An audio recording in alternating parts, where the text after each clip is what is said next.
Oi, eu sou Marina, sou psicóloga e eu também sou autista. E desde que eu contei isso aí pro mundo, recebo muitas perguntas e muitas dúvidas. Então, nesse vídeo, eu vou estar falando sobre os critérios diagnósticos do autismo. A gente só tem 2 grandes critérios: dificuldade de socialização e comunicação e os interesses e comportamentos restritos e repetitivos. E por que, então, se são só apenas 2, né, a gente tem tanta dificuldade de diagnosticar? Pelo modo como esses sintomas, esses critérios se manifestam. Como, por exemplo, na dificuldade de socialização e comunicação, a gente tem o mutismo seletivo, temos muitos autistas não verbais, então a gente tem o fato de que, às vezes, as experiências sociais não trazem recompensa para os autistas, eles não veem graça nisso.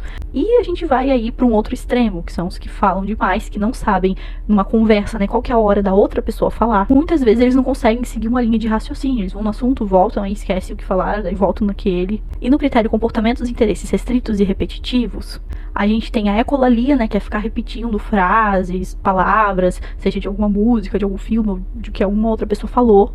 A agitação psicomotora, que é de ficar se balançando, fazendo assim, ou, né, enfim. A necessidade de rotina, então é um comportamento restrito ritualístico, tem que ter uma rotina, de cumprir regras e roteiros, por exemplo, comer todos os dias a mesma coisa, usar os mesmos tipos de roupa. Tem alguns autistas que eles usam apenas um tipo de roupa. Tem aquele filme, A Creche do Papai, que tem um menininho que ele só usa roupa de super-herói. Interesses fixos em determinados assuntos. A gente tem também os hiperfocos, ou seja, esses interesses, esses comportamentos restritos, eles podem durar um determinado período de tempo e depois aí muda, né? Então, eu só vou comer banana e depois não, agora eu só como laranja. Interesse restrito meu, que me acompanha assim desde a época que eu nem sabia ler, são os livros. Eu incomodava minha mãe pra ela ler pra mim, eu aprendi a ler muito cedo, que foi um alívio, né, pra minha mãe, e me acompanha até hoje, vocês sabem disso. Inclusive a leitura, o hábito de ler, me ajuda a me autorregular. Então quando eu tenho um dia muito cansativo, estressante, eu só quero chegar em casa, abrir meu livro, abrir meu Kindle e ler ali por meia hora, 1 hora, 2, 3 horas. Tudo isso conversa também com a dificuldade de socialização, porque se eu tô numa roda de conversa, as pessoas estão falando de um assunto que não é do meu interesse, que eu fico entediada, não vou querer participar. Isso é um exemplo pessoal meu, tá?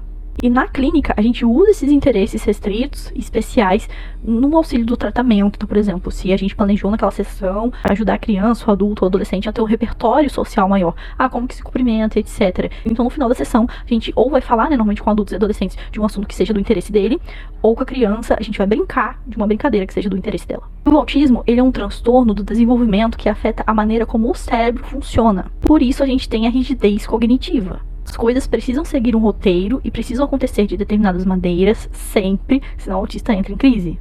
E a rigidez cognitiva afeta também a capacidade de mentir, de entender piada, de se adaptar a mudanças, de ter flexibilidade. Isso afeta até a flutuação de sentimentos, porque às vezes a gente tá feliz, aí acontece uma coisa que a gente fica triste, com raiva, normal, né? Porém, o autista tem dificuldade nisso e aí ele acaba se desregulando.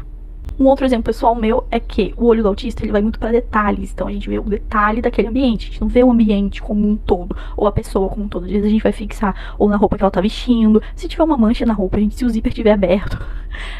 Sem maldade, assim, mas eu reparo na hora. Não que eu, meu Deus, que mico, não, mas eu reparo na hora.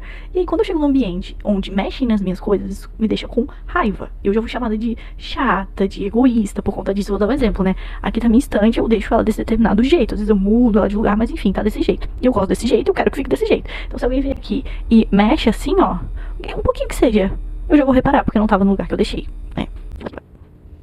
Isso entra também em seguir regras. Então, se você fala que para um autista que ele tem que seguir aquela regra, ele vai seguir. A não ser, lógico, que ele tem alguma outra comorbidade, como TOD, como TDAH. Eu, que não tive essas comorbidades, né, não tenho, eu era aluna perfeita. Porque a professora falava pra mim sentar naquele lugar lá e eu ficava naquele lugar a aula inteira, sem levantar nem pra pedir pra ir no banheiro.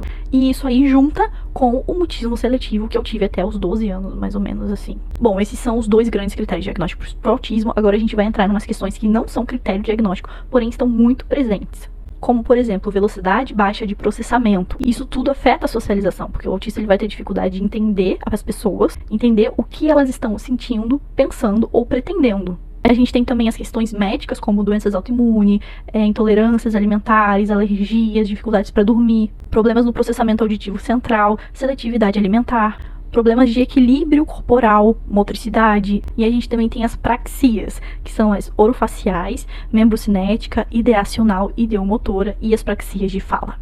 E o transtorno do processamento sensorial, que é aí bem conhecido, né? Porém, quero dizer para vocês que nem todos os autistas têm sensibilidades a cheiros, sons, enfim, nem todos.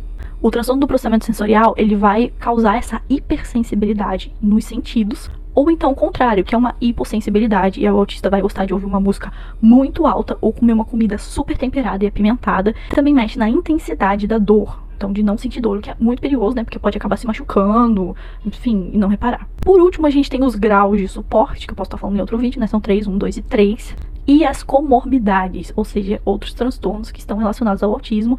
Estima-se que cerca de 50% dos autistas tenham TDAH junto, né? Aí tem o TOD, como eu já falei. E uma coisa que eu reparo muito na minha prática da clínica é que adolescentes autistas, né, mulheres, apresentam transtornos alimentares, apresentam com frequência transtornos alimentares, porque tudo isso mexe com a autoestima, né? É isso, tentei fazer esse vídeo da maneira mais completa e resumida possível. Eu quero fazer outro vídeo falando só sobre genética, que eu acho um assunto muito interessante. Comentem suas dúvidas e até o próximo.